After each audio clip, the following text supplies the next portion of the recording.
Hi, my name is Kai Chalmers. And I'm Sidhart Jodev. And you are tuning in to Talking Sheet. So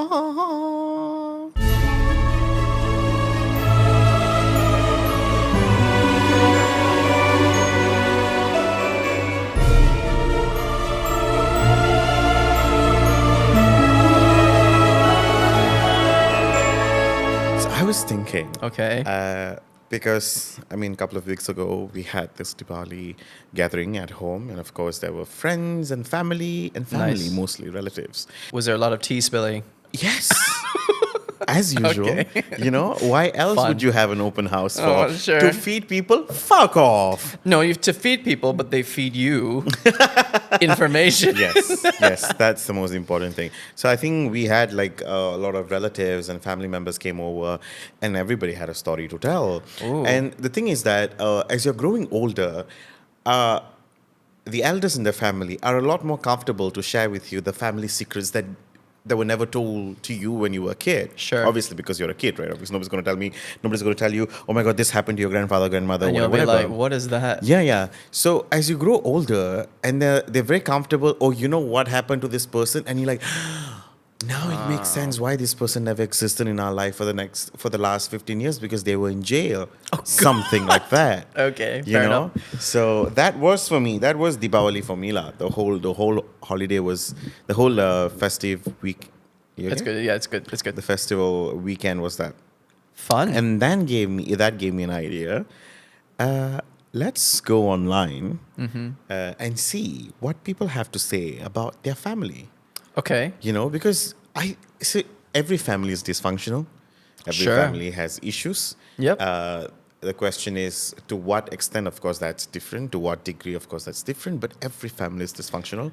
And everyone has a secret. Reminds me of watching Succession, the HBO show. Wow. Yeah. To that, sometimes I think when you ask, if you ask me, some of the stories that comes out my father's side of the family, Jesus, I can make $1 billion series. I can make so much money with those series. It's kind of interesting, right? Because it'll be like, you've got one side of the family it's relatively chill. Like, don't get me wrong, there's issues. And then there's the other side of the family. Is that's always just the father's side is a bit more shitty? Is that for you? The same thing? It depends. But what, in my experience, is always usually like one side of the family, okay, manageable. And the other side of the family is like, oh my God. For me, it's always the father's side of the family and the friends I've heard. So, which is why my sister-in-law is pregnant now, and then thank you. She's gonna have I'm gonna have a niece very soon, and then I'll be like, oh my God, soon I'm gonna be the father's side of the family. Oh no, I don't like that. You're gonna upgrade yourself in the pantheon. Yeah. Of like, oh no, trickle down shit, right? Because I've had nephews on the mother's side of the family. I'm like, oh, fine, it's fine. Because mom's side of the family is always the fun one, the chill one. It's the dad side. So I'm like, Jesus, am I becoming the dad side of the family now? I guess, you gotta break the cycle, Sid. You gotta be the light on that side of the family. Or I end up being the same toxic shit. Well, time will tell. Time will tell. No. So coming back to the confession thing. So I went online and I searched a couple of confession that people made. So this is mostly on Reddit lah. You know how. But you've not read them. I have not read properly any of it. So I just saw the first line like, oh, this is fancy. I'm going to take this. So we're going to basically be playing with fire, so to speak. I have no idea. I was sodomized at the age of 3.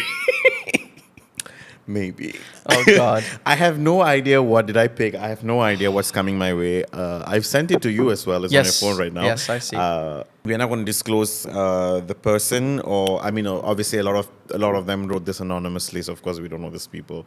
But yeah, shall we get into it? Before we do that, I do have a question, and I know there's hypotheticals and whatnot, and I'll articulate it as best I can. But given that we've mentioned like families have issues, right? Would you rather be born to a rich dysfunctional family or a poor dysfunctional family? No, rich. Yeah. Every family has issues, right? Yeah. It's better with money. Is it though? Yes. Is it though? Yeah. It's better to cry in a room where it's a huge ass room. Okay, so it's like, oh wow, life sucks.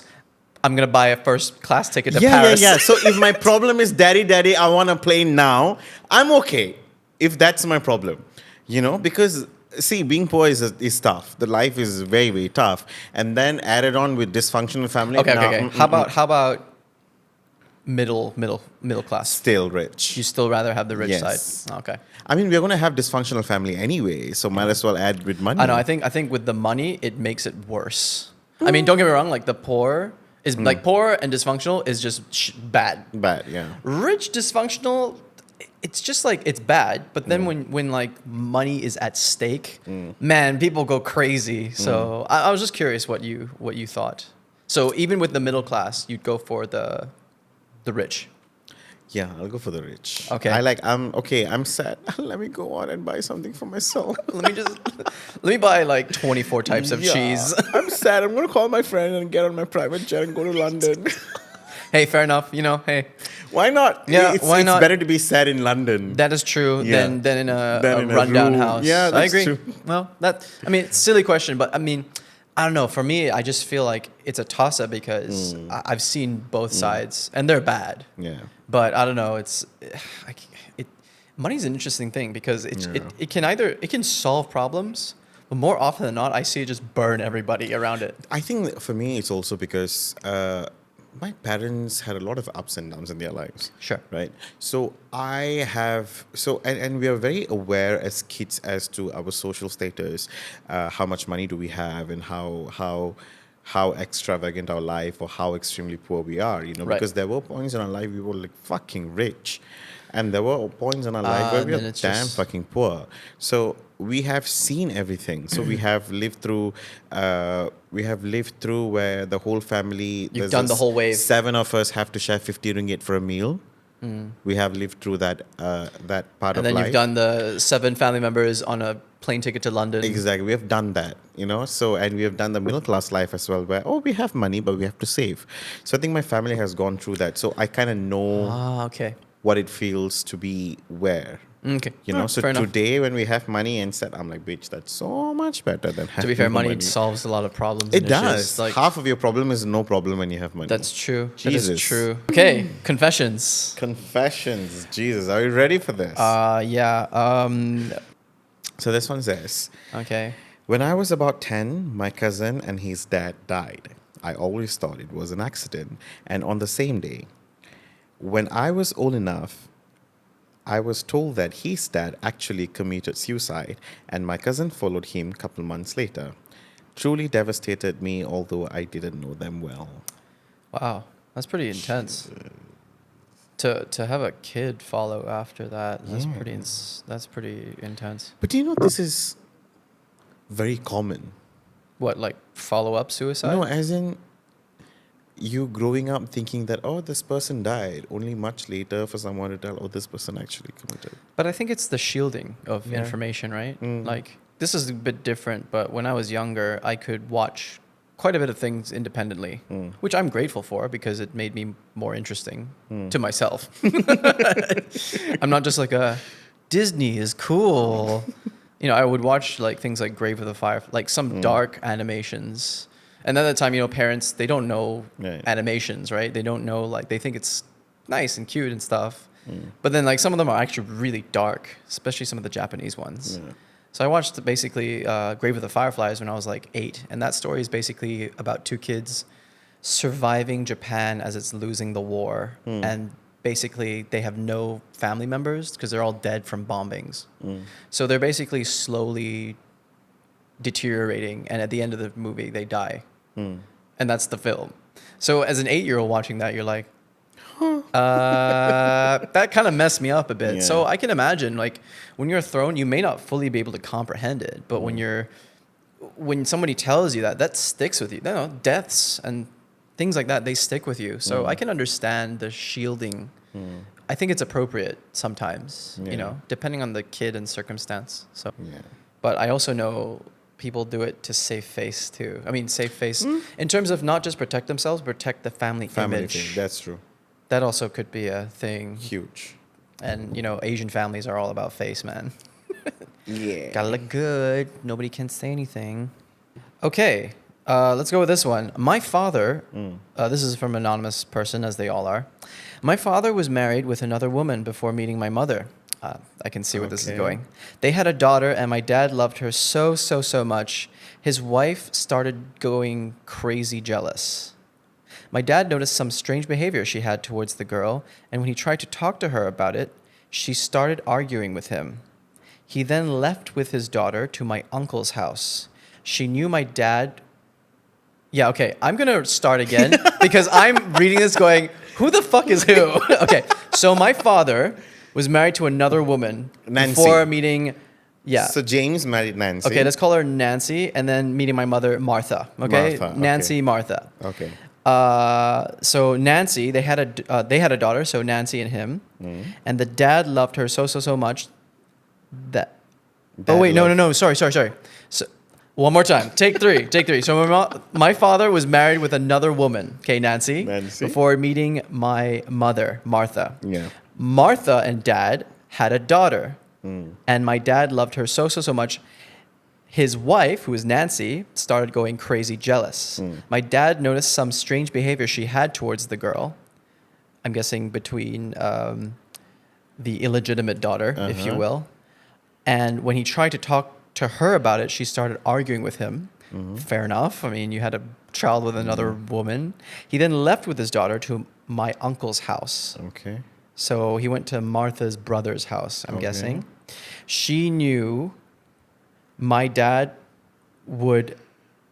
Okay, obviously English is not their first language. So she knew my dad would have left the girl with my aunt while he was at work. So she called the police, I'm guessing this is Nancy, and said my aunt kidnapped her child.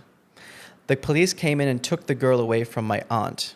She immediately tried to call my dad, but the woman drove back home, put poison in her daughter's milk, and forced her to drink it. When my dad arrived, he found his daughter already dead and left alone. The woman was never ever found. My dad had never had justice for his first child. Kind of sad. Then when I was born, my mother didn't mind to name me after my sister. Who died? We share the same name, and that's actually how I found out. I asked my parents about my name, and they told me the whole story. Holy shit. So basically, James married Nancy, Yes. and then he married Martha. He had a child with Martha first. Illegitimate daughter. So Nancy killed Martha's daughter. Yes, and then James and Martha's daughter. And then they had a second one, which is called Annabelle. And Nancy vanished. Nancy vanished. Jesus. Your storytelling technique is as screwed up as your family story. Because we had to like read 3 times to understand what the fuck you're saying. Yeah. There's a little bit at the end. I know this is messed up and cruel. My family has so many messed up things going on. This just seems an okay thing to happen. Oh, so there's something else happening is even worse than My this. dad moved on and he's okay. I have 4 siblings and we are all right. Oh my God. That's one way to work with trauma. Oh, wow. Okay, I'm still processing all this. What, her English or the No, story? I'm processing the hurdles of feelings, not just for this person, but the family. To like, your first daughter was murdered, but also shame on you for like having a child behind this person's back, someone who you were married with. But that's kind of crazy that this person showed up at the family member's house and literally kidnapped the daughter and poisoned her. That's pretty messed up. Would you? Would I poison a child? No. Sid! It depends. Sorry. No, the question is, do you think you would act irrationally? I mean, of course, this is a question not everybody can answer. When you are cheated to that extent. I don't know, Sid.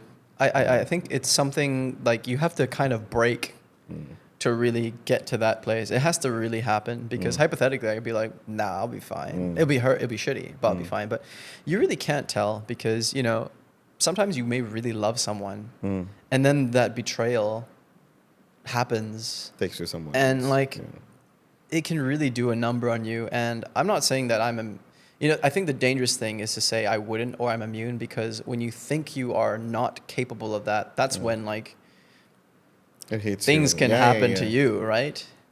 So would I go to the extent of murder?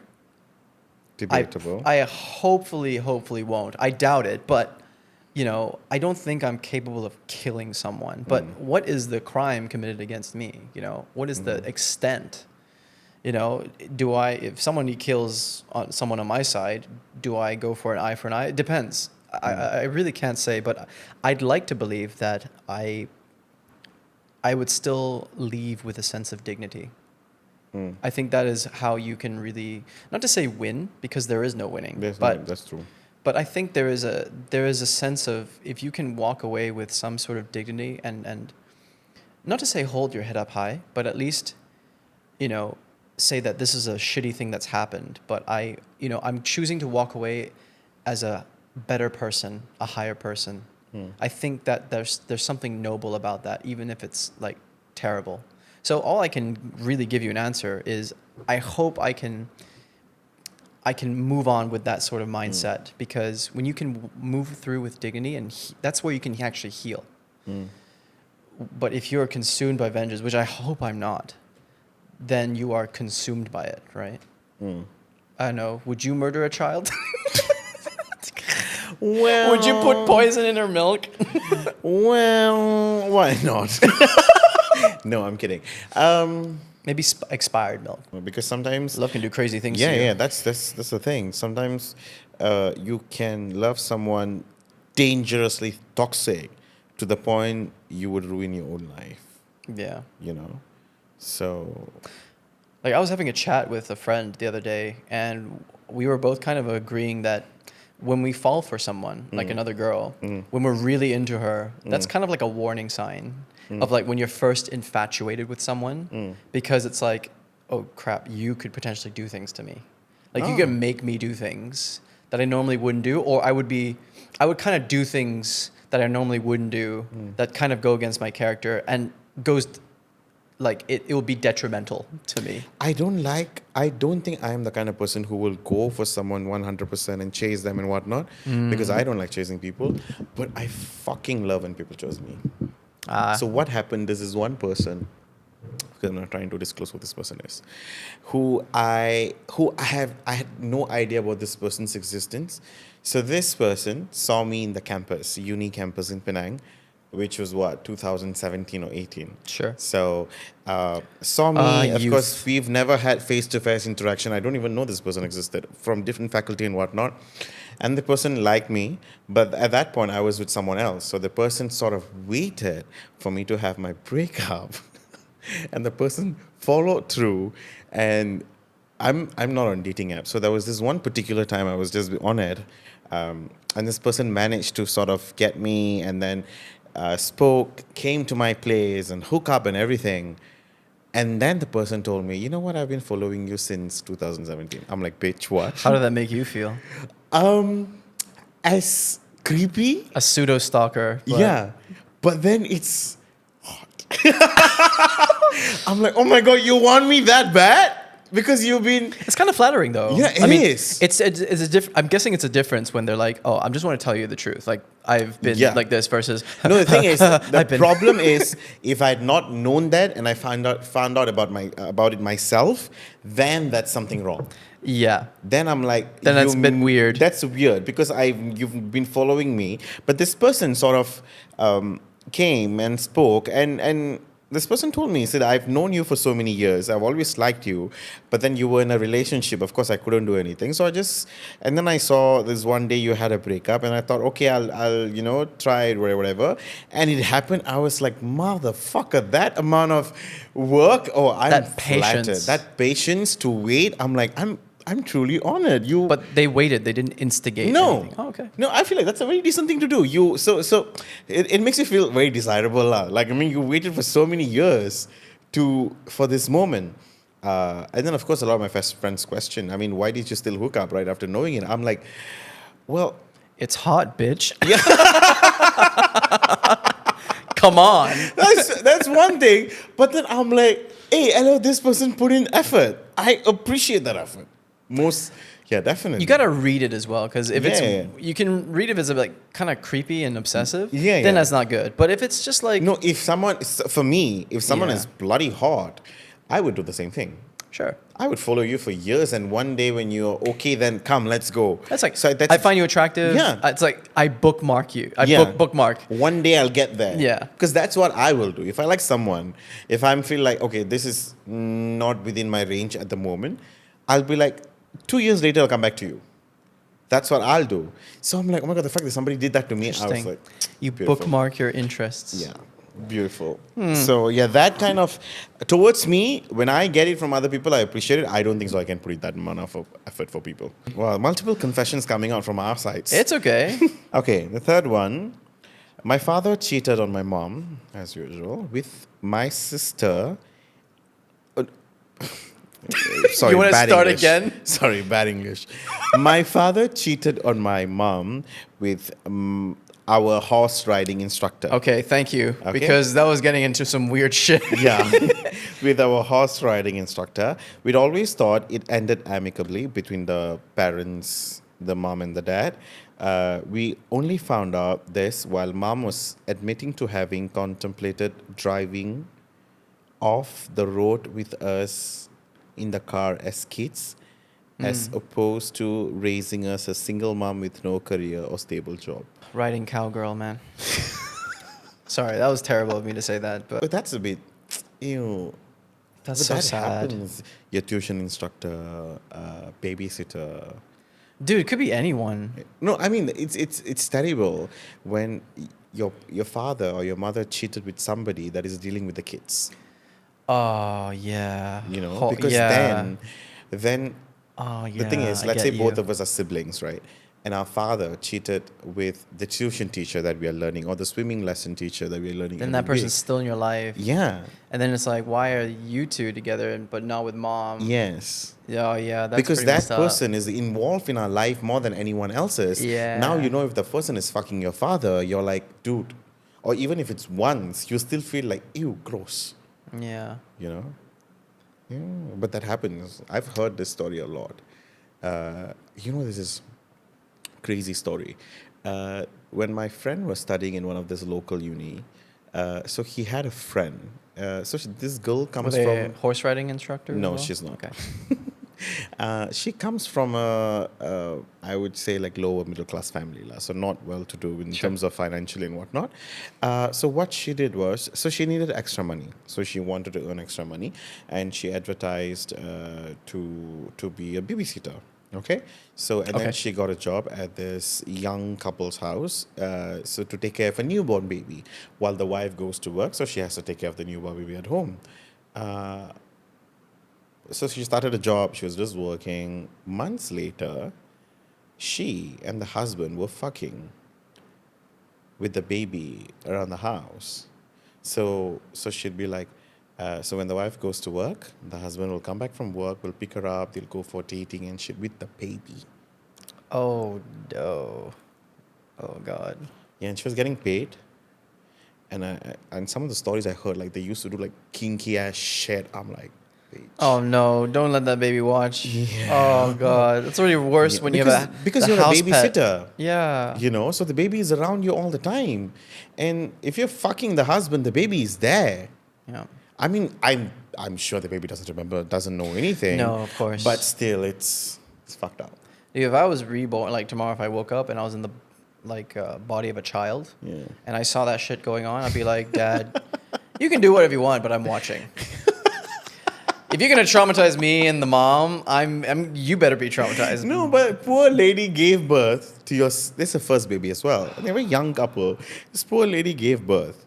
I also had similar encounter where somebody said, "Hey, come over." I was like, "It's 1 PM." Yeah, come over. My partner's not at home. I'm like, what do you mean? Oh, my partner is away for work. I'm like, hold on. And the next thing is, but we have to be quiet. I'm like, what do you mean? My 2-year-old daughter is sleeping in the other room. I'm like, no. Just watch porn or something. God. But the fact that, okay, yes, I said no. There could be someone else who will say yes. I know. And this is a very fairly attractive person. Yeah. I was like, but the moral implications. Yeah. So that's the only thing that stopped me from going. I'm like, nope, I'm not going to be the reason why I give off the vibe of a home wrecker. Really? Home wrecker? Yeah, to be fair, I can see it. Yeah. I've had multiple encounters of someone's partner. I remember this recent text I got. Is it cheating if we fuck? I'm like, bitch. What do you think? What do you fucking think it is? Oh my God. No, but some people, I can imagine that actually being said. Just like, is it cheating if my lips end up on your lips and then my clothes come off? Is that cheating? I don't know. Like, Now you tell me, you are married. I don't know. Do you think that's cheating? I don't think it's cheating. Moving on. Fair enough. Okay, all right. What do we have now? Okay, story time. When I was around 3 to 4 years old, my aunt and her 3 sons came and lived with us for a few weeks. Okay. One night, my mom stayed up and I found her downstairs, sitting in a chair looking out the window. One day, my aunt and the boys moved and never came back. Turns out she was going through a nasty divorce. She had the boys at the house with her while she was packing things one day, and her husband came home. He locked the boys in a room, stabbed her, and shot himself. My mom had been staying up with a gun that night because she had seen him in our backyard earlier that night. Holy shit. Sorry, the father stabbed who? Stabbed the aunt. Is she alive or she's dead? I think she's dead. One day my aunt, so the boys moved. Oh, yeah, they moved. Turns out she was going through she had the boys at the house while she was packing. So they were staying at this house, from what it sounds, and then they were like, okay, no, come with me. We're going to pack, get our stuff. Maybe you need to help carry some stuff. Just so happens the husband's there. Doesn't say who died. And then obviously the boys are in a different room, and then he unalived himself from the sound of it. There's some comments at the bottom that says, holy shit, your mom is a fucking badass, and I hope things got better. Obviously the mom, who is the mom of whoever wrote this, of the original post. That she is, this is the reply, things went okay for us, not so much for the boys, until we were old enough to move out. Lengthy custody battles from both of their grandparents' sides, and mental struggles from what they had seen after okay. So I guess the boys obviously lived, but after the trauma and like the family fighting as to who owns the kids or who gets the kids, family secrets, family drama, you know, like. It's my favorite topic. It's my favorite genre. Dude, I love family drama, but I love family. But you know, it's sometimes like you can take it in, but after a while you need to just have a quick recharge because it's just I love other people's family drama. Big fan. My family drama, fuck off. Then because you're involved in it and it takes so much of your time and effort, I'm not interested. But other people's family drama, big fan. Please come and tell me. I want to know. Fair I want to enough. know what you think. Now, moving on to What the do we next got? confession. I'm just waiting for the incest story to come out. I'm sure there's one. My mild-mannered Christian mother casually told me that she dated a gangster who trafficked cocaine in New York during the 80s. He bought her a brand new BMW before getting sentenced to prison for murder for 20 years plus. Someone who was friends with her and her ex for years turned out to be an FBI informant, and she barely escaped jail. Had to enter a witness protection program and move cross-country. Here's the craziest part. He is still stalking her, has contacted her on her birthday every year for 40 years, and keeps tab on her. My dad has no idea. I asked her why she waited so long to tell me, like, what if she went missing? And she said, oh, honey, he's the type of person that if he wanted to harm me, I would have already been dead by now. Very comforting. That's nice. I mean, at least she knows, like, kind of obsessive, but not to the point that Not to the point that I will spoil your life. But it's scary though, you know, because you're 40 and he's been calling you. How would you be, like, because your husband doesn't know about this. He has no idea. We all have secrets, Sid. And he has given you a car, and he has been in jail, and he's been drug trafficking, New York, and he has called you every year for the last 40 years, and he keeps that. Oh, I don't think so. I mean, just now, like I said, the obsession, that is great. Once you sleep with me, get over it. You want to follow me for the next 40 years? Fuck off. I'll kill you. I'll call the police. But, you know, you don't want to make him angry because, you know, he might just come in and like, hi. You should probably call the police. Also, no? You should definitely call the police. Now, even then, what can you do? Like she said, if you want me to be dead, you should be dead by now. You never know what people are capable of, right? It's just... Affairs. Yeah, past affairs. Yeah. I mean, I honestly believe nobody is 100% truthful to their partners, especially about what happened to them before. I think, or previous I think for me, like the past is the past, but if it does affect our future, then it should be obviously be shared. But you don't have to share everything. It'd be nice if you shared some critical parts, but it's not necessary. So secrets are not a bad thing. All right, let's do this one. Story number, I don't know what number we're on, but okay. Story number whatever. I found out that my cousin was actually my half-brother. Mom got pregnant in college and my aunt and uncle adopted him. And that my dad wasn't my biological father. Mom and dad got divorced. She got pregnant by another man. And my dad wasn't able to have kids of his own. So they got remarried and he raised me as his own.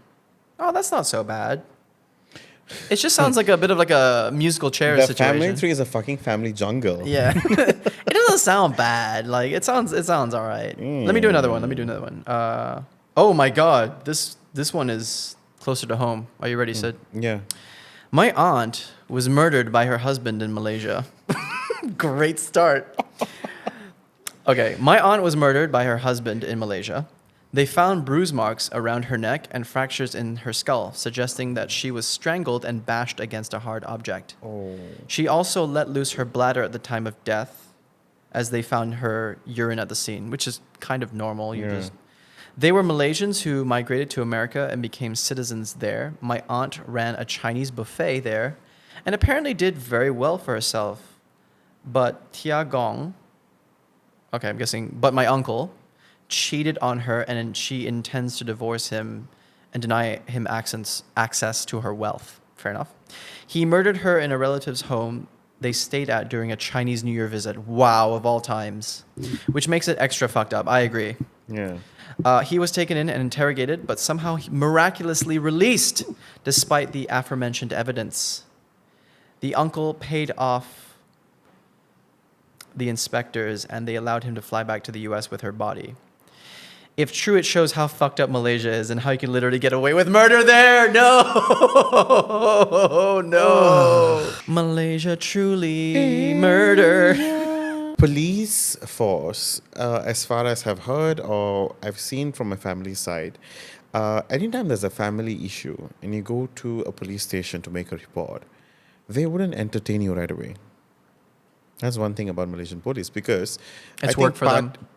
Part is also the people who are the problem. For example, if this wife has a problem with her husband, she goes to the police and she makes a report and the police does so and so and so. So, and then just for the wife to get back to the husband and she's like, oh, we are okay now. You know, then you are wasting resources. You're wasting the time of the police who's actually trying to do something with your case. And that happens a lot, especially because we Malaysians, we fight a lot. And we also reconcile very easily with our family members.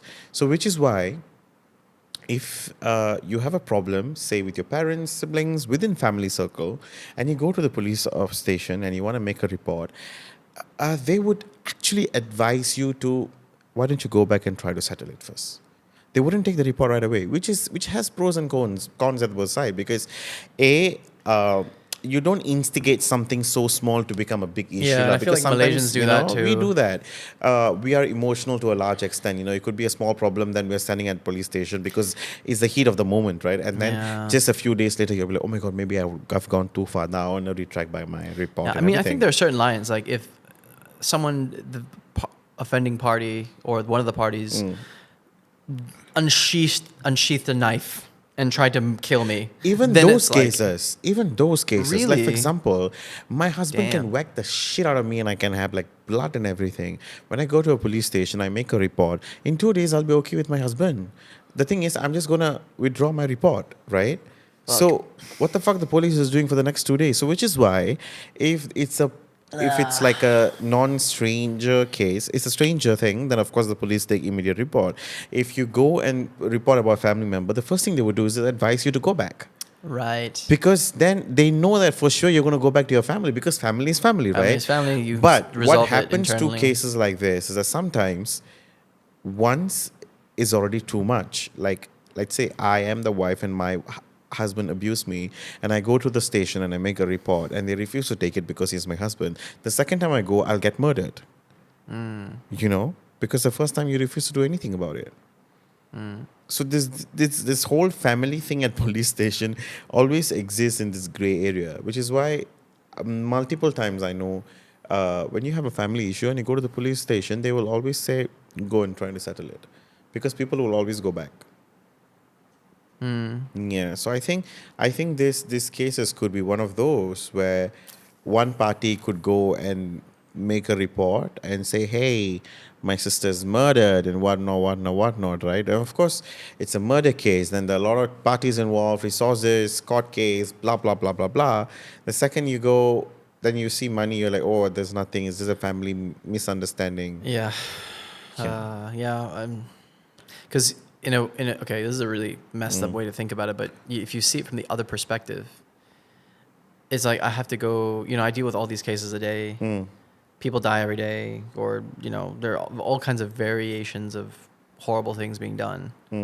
But if I have to work at all of them, it's like, I hate to say it, because obviously you have a moral obligation to, if someone's dead, like, sort out. Yeah. It could be one of those things where, like, it's effort, and also I can be on the take, or just on the take, but it's just messed up regardless. Yeah.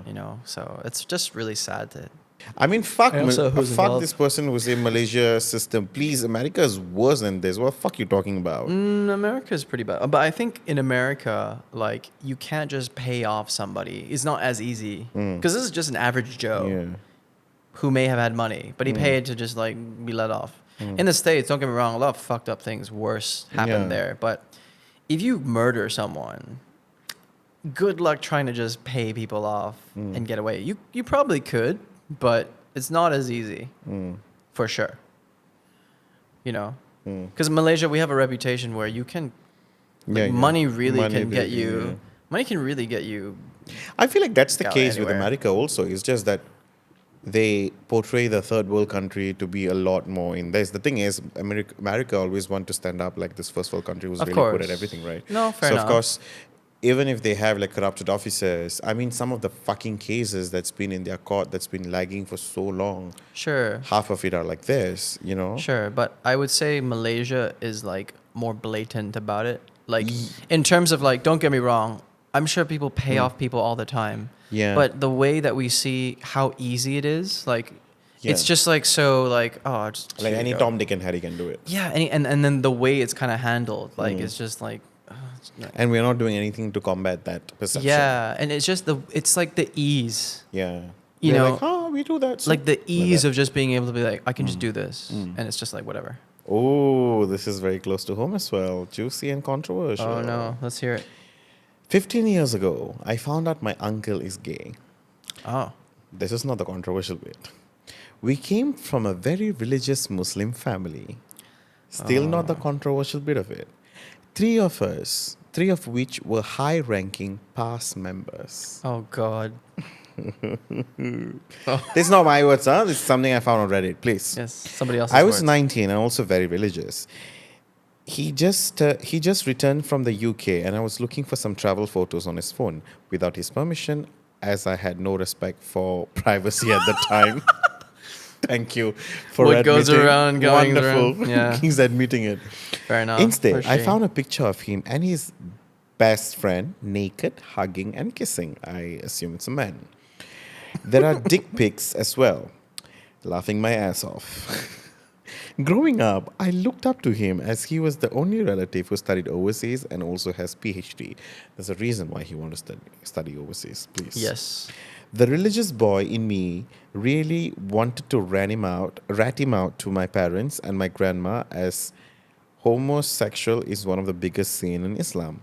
However, there's another side of me that says, hold up, what's so bad about loving another man? This is another fruity guy letting it.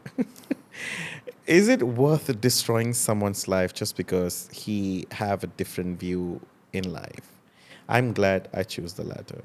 Till today, I never tell anyone. I never tell anyone about it. Not even my uncle knows that I know.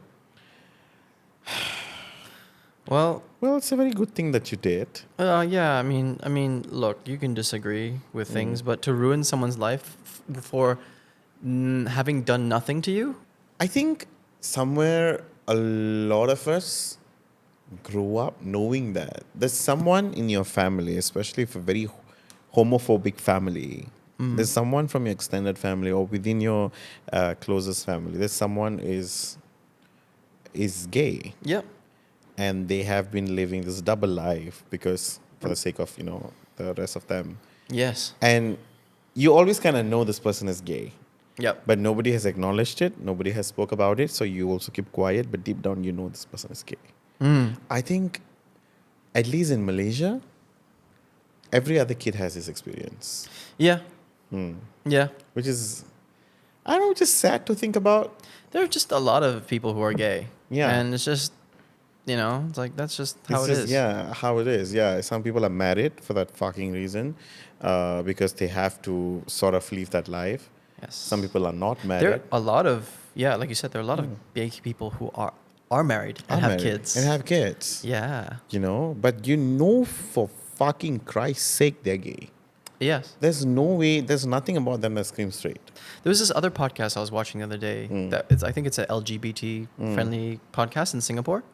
And they had a guest come on who was married, had a kid, and tried to live the straight male life, father, but could not.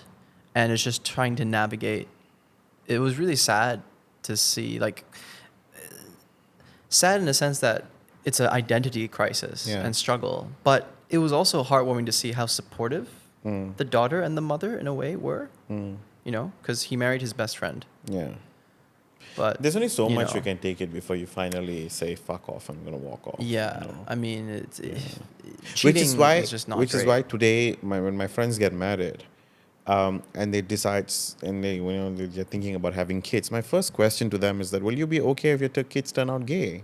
Yeah. Because probably a few years ago, you can sort of mask them, asking them to pretend to be straight or whatever.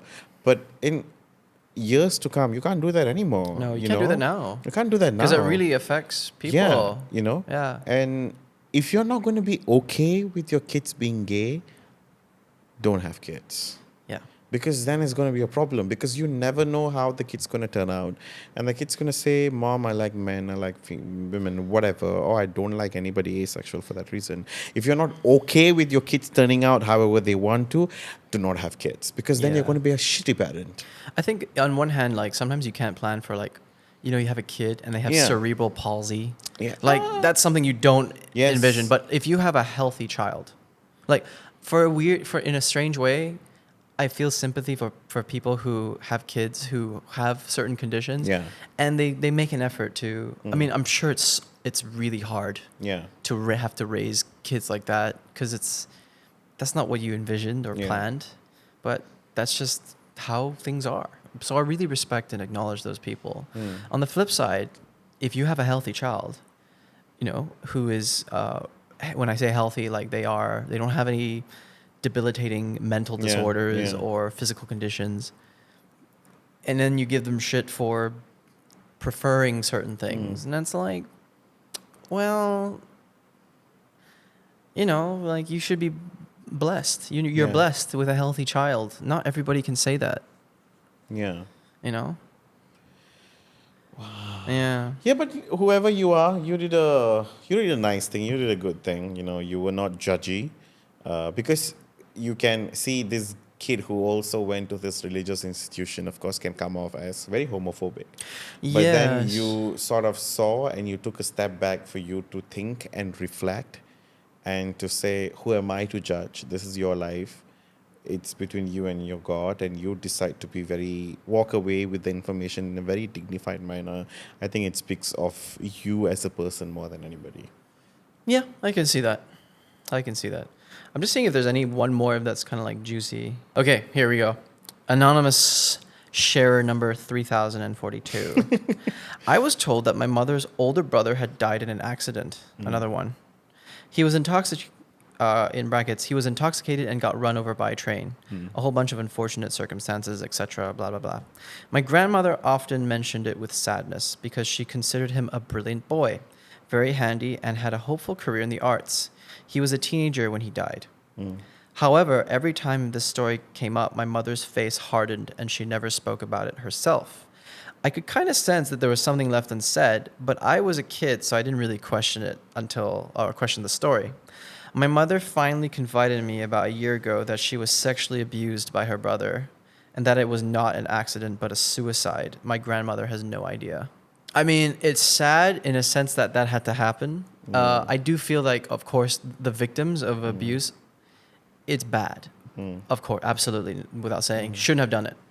But at the same time, I'm like, because it's a teenager. It's different if it's an older adult. A teenager who feels a need to abuse others, there's something like, I just feel like there can be an outreach to look after this person a bit more. You know what I mean? Because they're young. They're dealing with something, and then they don't know how to process all this stuff. And then it's like, your family is supposed to be the unit that looks after you the most. When you're betrayed by the people you're supposed to trust the most, what are you going to do? What can you do? We started with random confession from random people online. Then now we've gone into our own confessions here and there. Oh, of course. It's always going to be a bit about us. It's about us. No. It's all about us. Funnily, whatever we talked about, of course, I picked these cases all around the world. Not only what happened in Malaysia, but, the stories from UK, US, or, from Middle East and whatever. South America, too, today. Yeah. Today, I mean, the thing is, family is family, regardless of the geography, regardless of where you're from. We all act the same way, and we all have the same dysfunctional family. Well, I hope we don't all act the same way, because I don't diddling hope kids is not kind of in my agenda at all. But the thing is, we all grew up with the same story. If we were to take different inflections, but yeah, definitely, similar ties. Is it to a different degree, to the extremist. The level of extreme is different, but it happens. None of the story that we heard today is unheard of. It happens in your family, someone else's family, your friend's family. It's there. It's just that how much can you take it at the end of the day? Yeah. How long can you live with it? And I'm sure as we grow older, our parents will keep spilling us with more and more tea to what actually happened in the family and why things are. And sometimes I have met these people from some families who have no secrets, who are really well put together families. That's great. And that family scares me. Really? Yeah. Maybe they're not telling you. Yes. So the thing is, every family is dysfunctional. I refuse to believe there's a family where they don't fight, where they don't have an argument, or they don't disagree with things. I think there's varying levels, but I do think there are healthy examples of families, even though there's dysfunction. Like, Yeah. For the most part, people are great. I'm not saying dysfunctional in the sense that you have to start beating each other up. You must, quarreling and having issues and stabbing each other. That's not what I mean. Sorry. Dysfunctional means you have issues, you have problem, you have because we are people, right? But to say that your family has no issues and you grew up with nothing, then I'm like, what are you hiding? Yeah. Then there's something deeper than we think, because then it becomes about me not telling you anything because I don't want you to know any part of my family, because it's really crazy. Yeah. I mean, it's fair. You don't have to share. Yeah. That's fair. Yeah.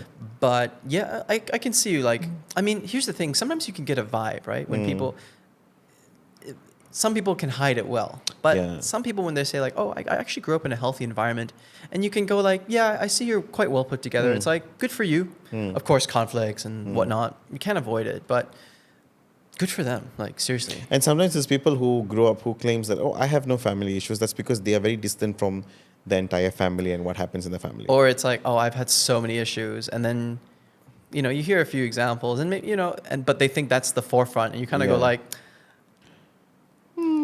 I wish I had your issues. I wish I had your issues, because my God, my dad was never at home. I'm like, yeah, good for you, Julie. Shut the fuck up.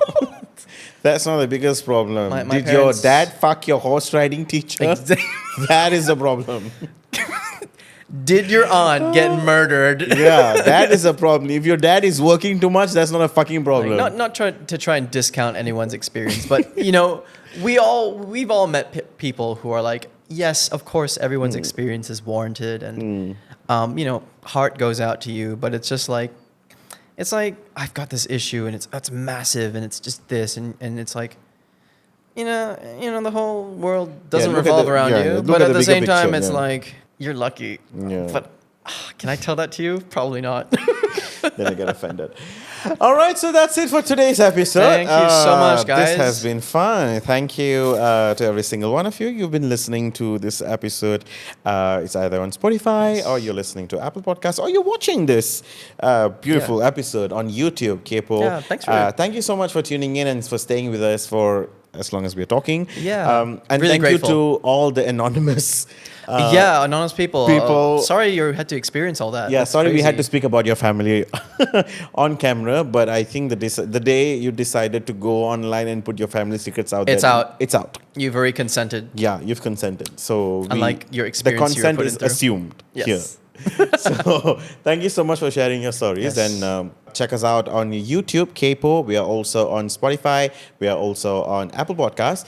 You can check all the promos and every other materials, every other different shows that we have on every other social media platform that we have. We are KAYPOH on all platforms. And like, share, and subscribe to this YouTube video. Leave a comment if you like whatever you listen or you saw. Until next week, this is Sidhart Jodev. And this is Kai Chalmers. This is From Talking Shit. Bye bye. Bye. And remember, if somebody says is taking off my clothes and fucking, is that cheating? It's cheating. It's definitely cheating. Don't do it.